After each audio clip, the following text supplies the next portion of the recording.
feeling is I'm kind of going around watching, thinking, you guys are finished and you guys are let's stop there. Move on, because I don't want you getting bored and going on Facebook. You know, I basically want to keep it moving. So I don't have massive expectations of a 10, 15, 20-minute discussion occurring there. Some of you, when you're talking about the foreign languages, I'm sure you could have spoken for another 10 minutes. But some of you have already, I don't really speak any other foreign languages. Time to move on. So then it's just thinking about, have I got a couple of extra things that I can give you so that next time, if there is a next time that you talk about these things, you can say it a little bit better. So it's just not having too many expectations. This is teaching you how to de-stress a little bit. Yeah. You know, lower your expectations. Yeah.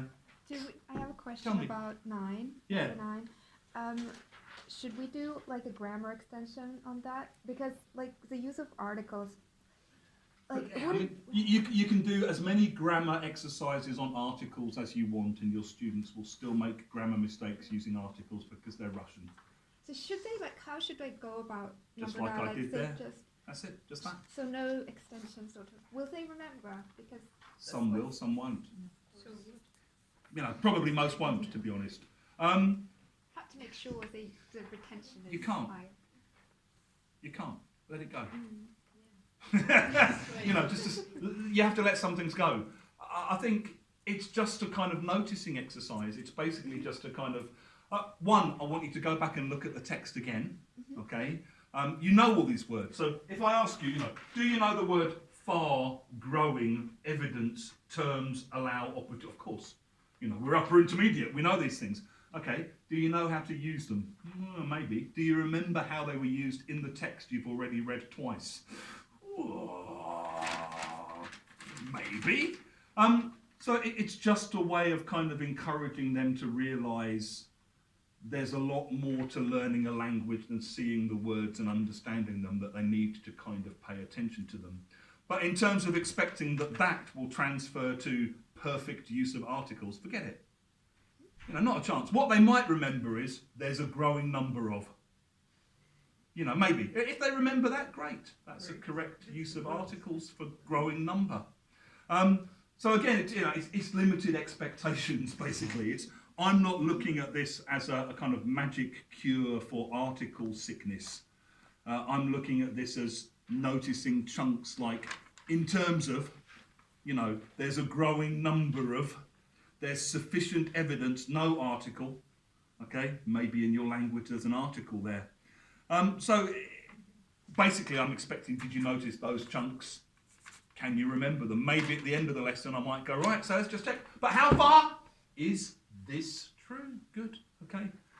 And maybe you'll remember that, maybe you won't. And they will meet that in working probably. Yeah, they'll meet it in the workbook, or they'll revise it, or I might do a quick revision with it next lesson. I might give them the same sentences with different gaps next lesson, saying, okay, let's just check how much you remember, okay.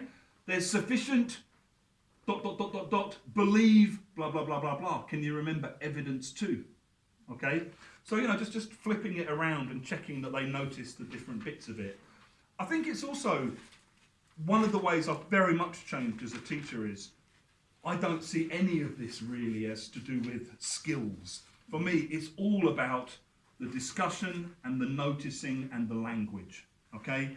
And it's that kind of mixture of making sure there's plenty of space to discuss, using the board work to push the level up, okay? Because, with you guys, it's like you're obviously a better level group than this text is.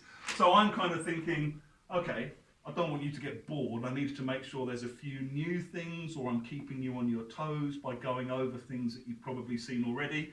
You kind of think, oh, I got that one. That one's new for me. Yeah?